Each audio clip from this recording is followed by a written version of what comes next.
A year ago, our kids threw us a party for our 25th wedding anniversary. It was a huge celebration with everything going on. All of our friends were there, we got a ton of gifts, and life was pretty good at that point, even though I knew we were slowly drifting apart while living in the same house together. My wife, Carol, and I met in our senior year of college, and the rest is history. We fell in love, married, and had two wonderful sons, both of whom are currently graduating from college. We are now almost empty nestlings and should be enjoying the fruits of our labor, but have run into a bit of a problem. I've gotten younger and she hasn't. I haven't gotten physically younger. Rather, I had a midlife crisis when I turned 50 this year. Don't let anyone tell you that 50 is just a number and you shouldn't worry about it, because that's complete nonsense. I began to look back and say to myself, what if, and was determined to never say those words again. The pressure of taking care of the kids was lifted, and we had a lot of free time and money for the first time. It was like a huge weight had been lifted off my chest, and I felt more alert than I had in a hell of a long time. I got 4 weeks off every year at work, and over the years I'd set aside another 4 weeks of unused sick and vacation time. What the hell was I going to do with 8 weeks of vacation? I started making some changes, small changes at first. I stopped dressing like my father. My suits and the rest of my closet were outdated, to say the least, and needed to be brought back to the 20th century. One more thing. I had somehow added a spare tire around my middle in the last 10 years and needed to get rid of it before I went crazy and bought all new stuff. When I told Carol I wanted to eat more salads and less meat, she didn't say anything back. But when I started getting up early to make it to the gym before work, she took notice. I guess she thought it was a phase like my New Year's resolutions that would pass with time, but it didn't. It took me 3.5 stinking months of hard workouts to lose the 18 pounds I had gained. I had more energy and tried to use it by increasing our life, but it wasn't the right thing to do. I think our life has gotten a little worse over the years. It went from white hot to hot, from good to good, and finally to normal when I actually got any, which was about once every 9 days. I had always insisted on more entertainment, but now I was taking it to the next level, and that didn't win the approval of my wife, who was happy with the way things were. "Steve, I'm not 20 years old anymore. I can't do this 5 times a week," she stated to me unequivocally. "How about we settle for 3?" I asked, or begged in this case. Carol said she'd think about it, but didn't guarantee anything. As usual, nothing changed. You see, we got into a rut. We both got up in the mornings for work around 6 o'clock, give or take 5 minutes. We both drank coffee together for breakfast while I perused the newspaper. We'd both drive to work, which started at 8, and I'd get off between 5 and 5:30 to make the 25-minute drive home. Once home, I would check the mail, change my clothes, and usually set the table. Carol would leave at 4:30 and have something ready by the time I got home. We'd eat, wash the dishes, and then read the paper. After that, we would split up and do our own thing for the next 2 hours before getting ready for bed. I laid out my clothes for the next day, brushed and flossed my teeth, and then settled into bed to watch the news. If I was able to get Carol in the mood, we'd do that and be asleep in 40 minutes. The next day, we did the same boring stuff again. We were becoming parents, and I wasn't going to let that happen without a fight. I began to demand less entertainment. A bottle of her favorite wine, flowers now and then, foot massages, and other things were all welcome. It improved her mood, but it didn't make us closer. When we didn't make love the first week, I didn't say anything. When 2 weeks went by, I started hinting. Hell, when 3 weeks went by, I finally said, "Carol, don't you enjoy making love to me anymore?" I said as tactfully as possible. "Steve, what kind of question is that? Of course I like it." "Then why don't we do it more often?" "Steve, we do it all the time." "Honey, it's been 3 weeks. I haven't pestered you once, but I wanted to wait and see how long you'd put up with it before you noticed. But I guess you didn't. So, do you want to fool around tonight? If so, we'd better get started because it's getting late." "Carol, I don't look at this as some chore that needs to be done and out of the way. I think of it as something special that brings us closer together, I tried to tell her, but she wasn't listening. Steve, do you want to do this or not? She finally asked, a little perturbed that I was criticizing her for not wanting to do it anymore. I guess not. I'm not in the mood anymore, I answered her sharply. Come on, let's do it, or you'll never let me hear the end of it, she said, in that annoying, whiny voice I'd been hearing more and more lately. I'll pass, I said, as I got out of the car and headed for the bathroom. I took 3 Advil pills for the headache, slipped back into bed and said goodnight, turning my back to her. Don't say I never suggested it, Carol said with a condescending tone in her voice as she opened her book. After that night, I stopped asking. I moved my workouts from mornings to after work, which meant we no longer had dinner together. I liked it better because it gave me a chance to relax after work, and there were more people to talk to at the gym. Carol started leaving me a plate of leftovers in the oven, but that stopped after 2 months, and I would make my own dinner or come in after my workout and grab a snack. We were drifting apart, and if I could see it, so could she. It had been almost 4 months since we had last made love, and I was determined to get her to initiate it, even if it took forever. My evening showers were getting longer and longer as I got rid of the stress manually after shaving. I started replacing or updating my clothes little by little, and even a few women at work noticed it, but my wife didn't say a word.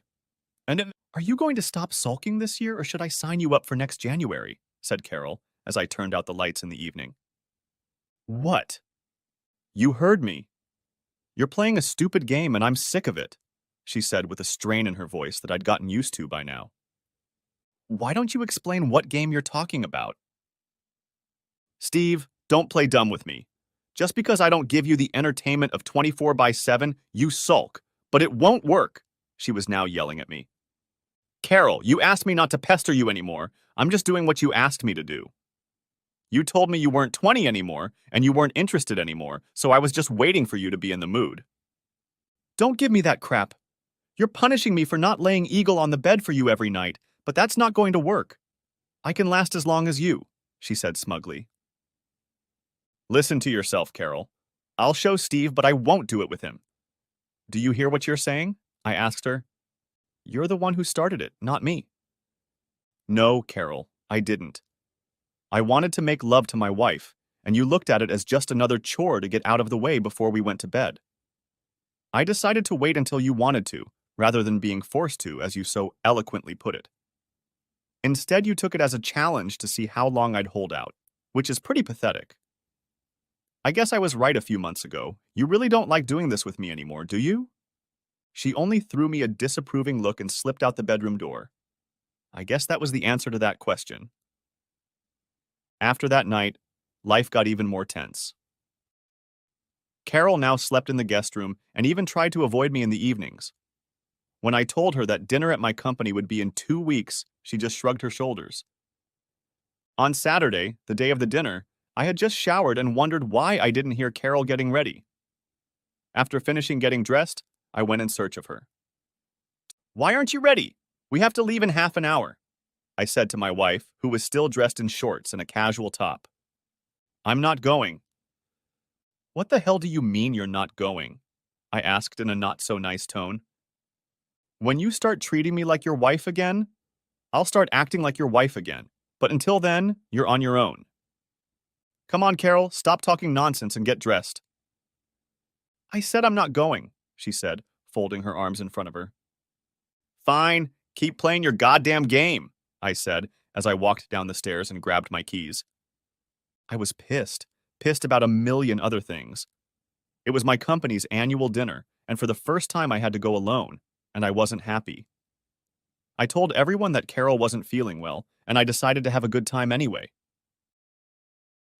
I didn't realize there were so many single women where I work. I guess when you're married, you don't pay attention to these things. But today I did. I danced with every single one of them, at least once. I'm not the best dancer, but I didn't hear a single complaint all night. I probably had a little too much to drink and ended up needing someone to give me a ride home. Diane from customer service lived in my neighborhood and said she would make sure I got home safely. I ended the evening with 2 more dances and another drink. When I walked out into the parking lot, my eyes got as big as saucers when I saw that Diane was driving a black 2005 Cobra Mustang. Holy shit, Dee, is that your car? It was my husband's toy until he died. She'd lost her husband to cancer the year before. Can you handle something like this? Buckle up, big guy, and I'll show you what's under her hood. Son of a bitch, holy shit. And oh my god, were just 3 of the phrases I used as we drove the scenic route to my house. Diane shifted through the gears like a race car driver and put me back in gear more than once. When she finally stopped showing off, we were back within the posted speed limit. I stalled for 6 months before I got the courage to pick it up, she told me. I hadn't driven a stick in ages, and I had to retrain pretty quickly. It has a lot of horsepower, but you get used to it after a while. For me, it's a fun weekend car that takes the stress out of the week. If you weren't so drunk, I'd let you ride in it, she said, smiling at me. The 20-minute ride turned into an hour and a half because we stopped for coffee at Denny's. She told me about her husband, and apparently I felt obligated to tell her about Carol. You two should stop playing games. Life is too short to miss even one day. Take my word for it, I know. I agreed, but told her it takes 2 to tango. She whizzed down my street because there were no cars on the road at 2 in the morning. She kissed me on the cheek and asked if I needed help inside. Getting inside won't be a problem. The problems will start once I'm inside, I told her with a smirk. She again advised me to get my head out of my ass and told me she'd see me at work on Monday. As I approached the house, I saw Carol look out the window for a split second. It looked like she was waiting for me. Do you even know what time it is? An exasperated Carol asked. Not the slightest clue. Who was it that gave you a ride home? It was Diane, she works with me, I replied. I saw her kiss you for what? I guess not for anything. I was just dancing with her tonight because my wife didn't care enough to go with me, I said, looking at her. So excuse me, I'm tired and I've had too much to drink. If you want to discuss Diana and all the other girls I danced with tonight, I'll be happy to talk to you, but not now, but tomorrow after breakfast, I said as I walked up the stairs. I slept like a baby. Over the next month, I struggled to bury the hatchet. I moved my workouts to the morning so we could have dinner together again. I was sick of all this crap, but I figured I'd make it a couple more weeks before I said anything again. And then Carol did something stupid. On Thursday, I was going through the mail when I found a receipt for a cruise ticket for the coming week. What the hell is this? I asked, holding it up. I was going to tell you about it tonight. My sister and I are going on a 7-day cruise in the Caribbean. It runs from this Sunday through next Saturday. I just need some time to think about my life. And you can't do that here with me, but you can with your sister? Steve, I just need some time. It's no big deal, she said, trying to play it down. Carol, this is very important. If we drift further apart, there's a good chance we'll never be together. Is that what you want? Steve, I don't know what I want anymore, she said, looking at me. Well, I think I have an answer, I said, crumpling up the ticket and throwing it at her. I think I heard her yell something after me, but I made it out the door before I heard it. I think I had finally reached my limit. I went out to dinner alone and visited 2 clubs. I spent $30 on tips and bought drinks for 2 girls before I finally left a little after 1 o'clock. On the way home, I thought about all the places I wanted to visit but never got around to. California wine country stood out among them. I loved wine but could never talk Carol into going there. She thought it would be boring as hell. I guess if she could go on vacation with her sister, so could I.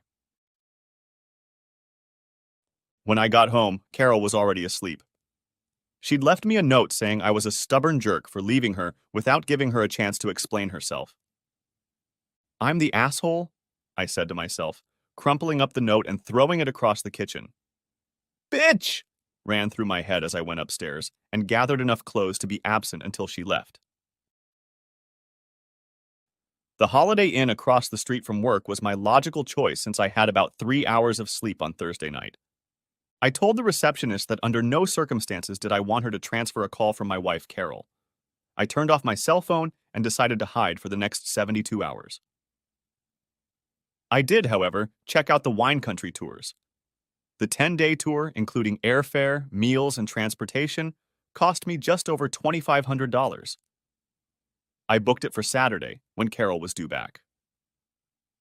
As soon as I turned on my cell phone, there were 8 calls from Carol asking where the hell I was and why I wasn't returning her calls. I did, however, ask Diane what she was doing Saturday afternoon. If you're not doing anything, I'd like to take you up on your offer for a test drive. You think you're man enough to handle it, she said with a smile. I guess we'll both find that out, won't we? I said, smiling back at her. How about 1 o'clock on Saturday afternoon? I got directions to her house and said I'd see her then. Saturday will take care of everything and Carol will be gone on Sunday, I thought to myself. Friday, I stayed at work a little later than usual and had a full workout. I wrote up my vacation request and said I wanted my vacation pay the following Friday. I was really looking forward to it, only wishing that Carol would come with me, but I guess that didn't happen. Saturday, I slept in late and had a hearty breakfast in the hotel dining room. It was a beautiful day and I made sure to dress appropriately, casual pants and tennis shoes. When I pulled up, Diane was just finishing washing the windshield. When she saw me, she smiled. Just making sure you'll be able to see well. You know that's one of the first things to go missing when you hit 50, she said, laughing. I think it's number 3, but damn it, I can't remember what number 1 and 2 are. Her car drove like a dream, a little stiff because of the racing suspension, but still great. After a while, I was able to shift gears without thinking about what I was doing, and I even tried shifting once before I realized I was approaching 95 miles per hour. I need to buy something more exciting than the Volvo I'm driving now. It's certainly not my thing, but maybe I should get a Corvette, I told her as we slowed down to a dull roar.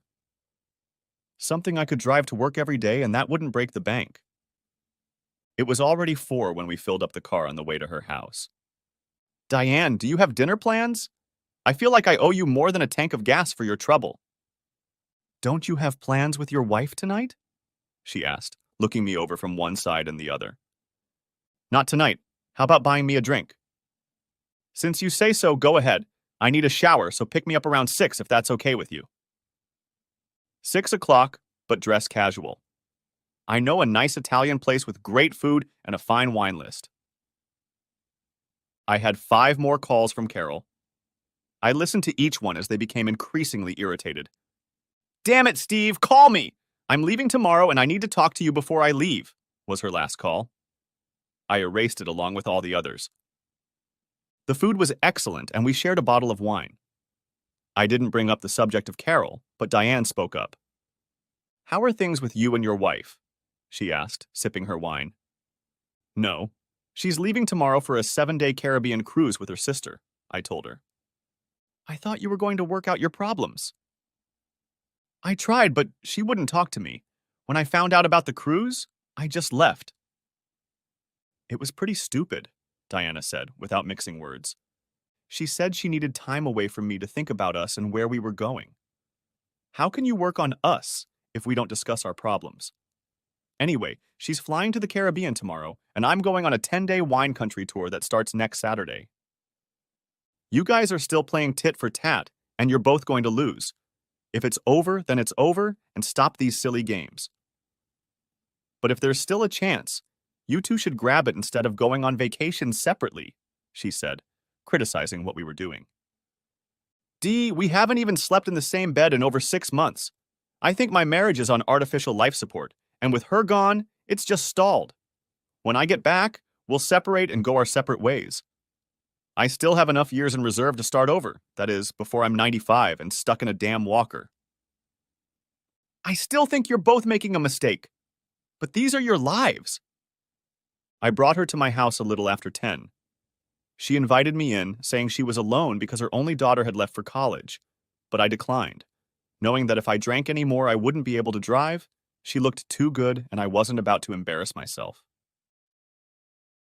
The week dragged on and I looked forward to the trip. I laid out my clothes and ended up buying 3 more outfits because I had lost another 5 pounds. I figured I could fit everything into 2 medium-sized suitcases, the maximum the airline would allow, and still not charge me a penny. Carol sent me 2 emails letting me know that when she got back we should talk. This could have been a problem since I wasn't here. I considered not even leaving a note, but decided against it. I decided to take a little vacation. I'll see you in 2 weeks, was all I wrote. At least she'd know I wasn't lying dead in a ditch somewhere. Why I didn't do it sooner, I don't know. Because after 2 days, I was already hooked. Every day, we went to a different vineyard, set up store, did tours during the day, and wine tasting in the evening. With me was a group of 4 couples, a mother and daughter, and a single woman. We ate together, went on tours, and just socialized. On the 4th day, the only single person in our group approached me. "Steve, isn't it?" she asked. "Yes, and your name is Lori, isn't it?" said I with a smile. "Since we were among the odd ones out, would you like to go on a tour of some old Spanish missions tomorrow?" she asked. "They need at least 2 people, and you're the only one I know." "Sounds great. Good thing I brought a good camera with me." They said it would take about 4 hours, including travel time and the tour itself. They'll send a car for us right after the winery tour tomorrow. Lori arranged everything. That night we sat together at dinner. Lori was divorced and said that every year she decides she's going to do something new. Last year she had gone deep sea diving, getting certified, and next year she planned to go on an Alaskan cruise. Beyond that, who knows, she told me. "I see you're married. Why isn't your wife with you?" "She's on a 7-day cruise in the Caribbean." "You don't like cruises?" "She wasn't invited. She decided to take her sister instead," I said quietly, sipping wine from my glass. "I'm sorry, I didn't mean to pry." "That's okay, I wouldn't have gone anyway. She doesn't seem to be interested in my company anymore." "Well, that's her problem. So, as of tonight, you are officially my companion for the rest of the tour. That way, you'll always have someone to eat and talk to." "Lori, we all eat together and always talk to each other," I said, looking at her strangely. "I know that. It's just official now," she said, smiling, and took my hand. The tour went great, and I enjoyed Lori's company more and more each day.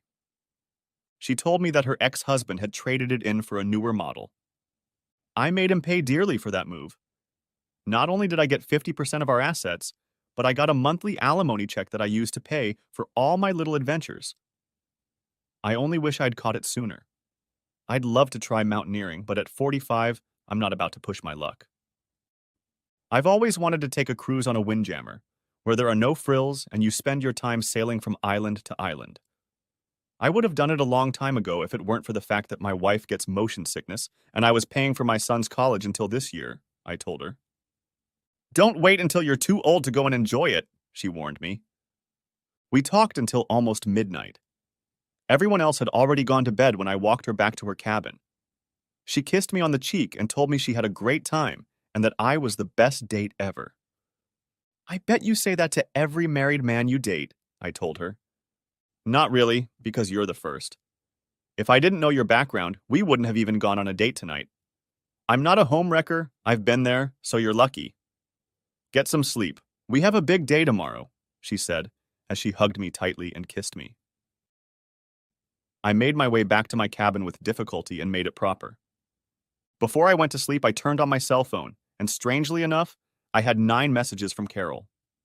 The first ones were a bit abrupt and short, but the last 3 sounded much more sincere. "Steve, please call me. I don't know where you are and I need to talk to you," she begged. Now, she wants to talk after spending the last 4 months telling me to back off. I erased them again and turned my phone off.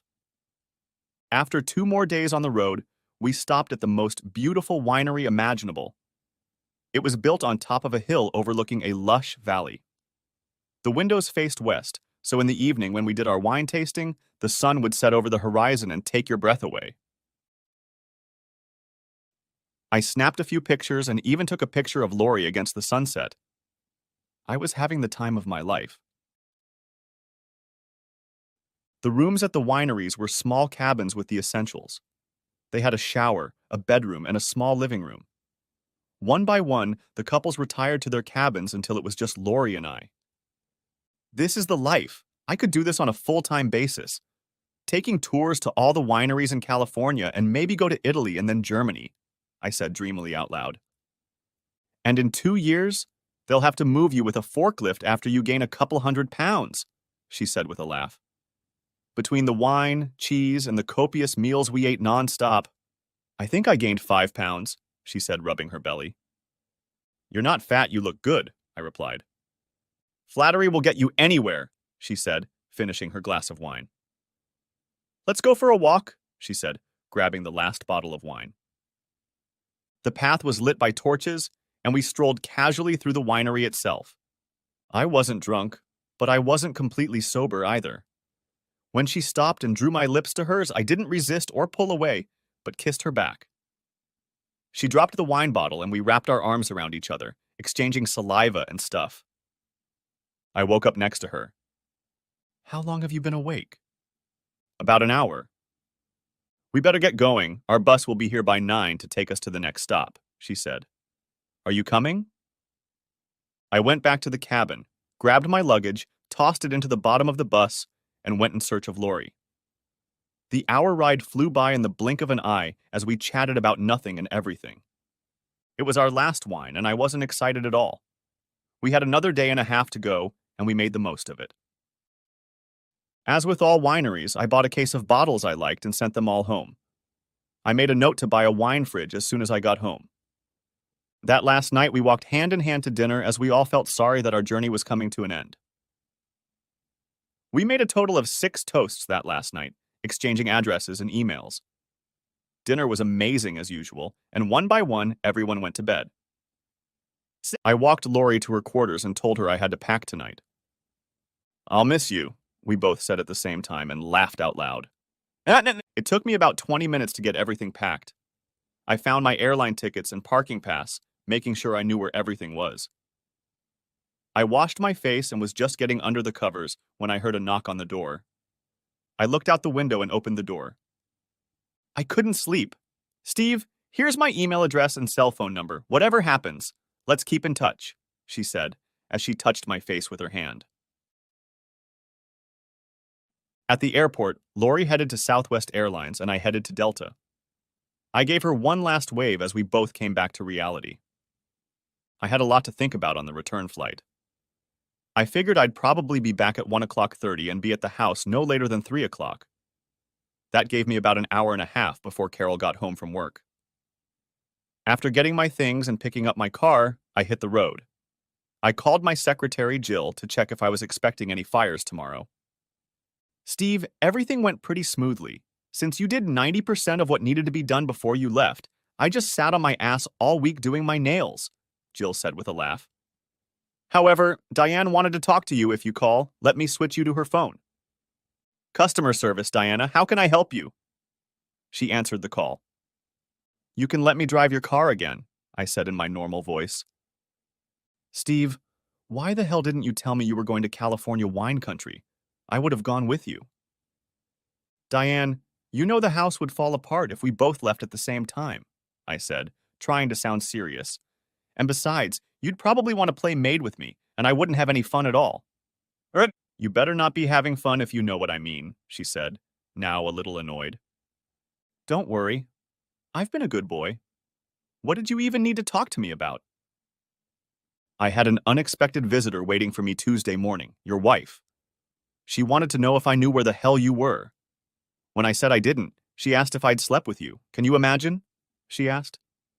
You told her yes, didn't you? You're crazy. You didn't see her eyes. She was hot, to say the least. However, I asked how she liked the cruise, and she wanted to know how the hell I knew about it. I told her that you and I had had a few conversations on a friendly level, and that I knew you two were having problems. Steve, we had a nice conversation for about 45 minutes, and I told her, like you, that you were both playing with fire. By the time we left, at least she had calmed down. She thinks you won't be home until Friday. Where she got that information, I have no idea. Just keep in mind, I think you're entering a hornet's nest. I thanked her and told her I was sorry for all the trouble I had caused her and would see her in the morning if I was still alive. 10 minutes later, I was driving into my garage, and another half-hour later, I was completely unpacked. The house looked the same. At least she hadn't trashed it while I was gone.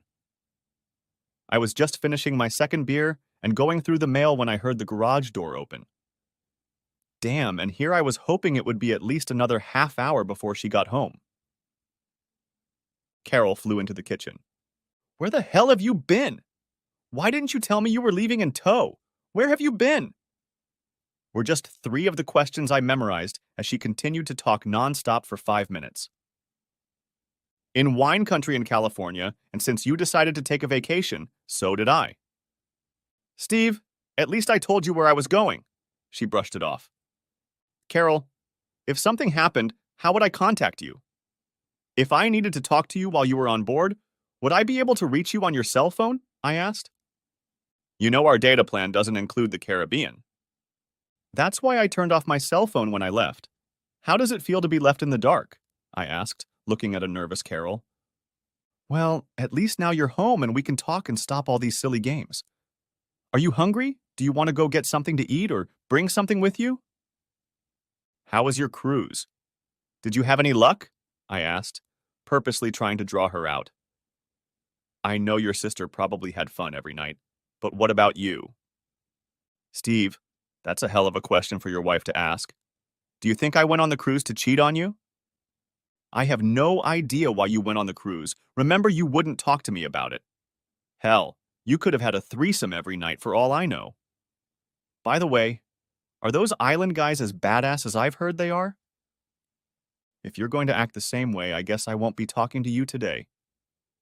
What else is new? Said I, still looking at her. To answer your question, no, I haven't cheated on you, and I have no idea what guys on the island look like, in case you were wondering. Maybe I should ask you the same questions, she replied. There weren't that many island guys in California, I said, trying to diffuse the situation that was now getting out of hand. And no, I wasn't having fun with anyone. I'd love to say that I'd slept with someone, but never actually done it with her. But I figured Carol wouldn't take it well. Why don't we order a pizza, open a bottle of wine, and talk? I agree. Why don't you order while I change? She said, heading upstairs. I wondered if she had moved back into our bedroom while I was gone. I guess I would find out tonight. For the first hour, we chatted about all sorts of nonsense. The little things people bring up when they're afraid to broach serious topics. I gave him another 20 minutes before I started asking the hard questions. Did you find out anything while you were on the cruise with the tramp? Steve, I wish you wouldn't call her that. She's been married several times. She just hasn't met the right guy. Carol, she had 2 boyfriends who loved her and she cheated on them both. And this is the woman you took with you to see if you wanted to stay married to me? Should I start packing now? Or did you already pack all my stuff while I was gone? I said, trying to make a joke. Very funny. You know I didn't do anything like that, but I have to admit I was pretty pissed when I got home and you were gone. That was one of the reasons I left. I figured it would give you extra time to think, not knowing exactly where I was. It was probably cruel, but you deserved it after that cruise announcement. Steve, if I had told you about the cruise earlier, all we would have done was argue. And after I found out, we didn't? But it was only for 2 days, and damn it, you left before I could explain my reasons for wanting to go. So, did you make any amazing discoveries? I asked. Only that I still love you and want to stay married to you. And I don't if things are going to be the same as they have been for the last 2 years, I said to a surprised Carol. I think she thought I was about to cry and throw myself into her arms, but I had long since forgotten that. I need a wife, not a damn neighbor. I can always hire a cook or a maid to do what you do, but hiring a wife is much harder, and that's what I want and won't settle for anything less. Steve, I've been a good wife to you for 25 years. Now all of a sudden you start making demands that I change? Or what? Are you going to throw me out with the bathwater? Do you realize how wrong that is? Look, Carol, I'm not making any demands on you except that I refuse to be celibate anymore. If you're no longer interested in making love to me, I'll find someone who is. For heaven's sake, I'm not going to give that up at 50, I said, maybe a little too loudly, trying to get my point across. We've been through all this before. I can't do this 24/7, nor would I want to. Carol, I asked for 3 times a week and you said you'd think about it, but I guess you thought I was kidding. Don't you miss our closeness? Of course I miss it and I want it all back. But you started playing those stupid games, she chided me back. Carol, we started playing games that have only distanced us from each other so much that I have no idea how to even begin to be together again, I said sadly. First of all, she said, as she stood up and took my hand, we fell asleep together. Breakfast passed quickly. I had to get back to work. Having only gotten 2 hours of sleep, I looked a little tired. Looks like you need a vacation to recover from your vacation, my secretary Jill teased me. She asked if I needed a cup of coffee. And there were a few things that needed my immediate attention, but by noon, things were back to normal. I see you're still alive, Diane said as she walked past my office just before 4 o'clock. Were you two talking last night, or just shooting each other? Both, I replied with a weak smile. I guess you can't solve everything overnight. Well, at least you're talking for a change, she said, and moved on. We talked, had fun, and talked again for the next month. We solved some of our problems, but eventually realized we couldn't do everything ourselves. Carol had gotten David's name from a friend who had used his services years ago and said he was very good. At 3 o'clock on Tuesday afternoon, we found ourselves in his office. What can I do for you two? Was the first question that came out of his mouth. We both spent almost half an hour explaining how estranged we were from each other, the problems we were having. Look, I can't solve your problems overnight, but if you want, we can work on the issues that are tearing you two apart and see where that takes us. We both agreed and began the long road to recovery. We met twice a week. Most of the time, we were together, but sometimes he wanted each of us alone to work on our individual issues. He didn't soften anything with us. He told me that what I did in California was cheating, and that what Carol did on the cruise was crossing the line too. Apparently, my wife had also found someone to her liking on the cruise, and, as she put it, had gone to second base with him more than once. She got a little annoyed when I said I hadn't heard that phrase, second base, since I graduated high school. But at least we tried.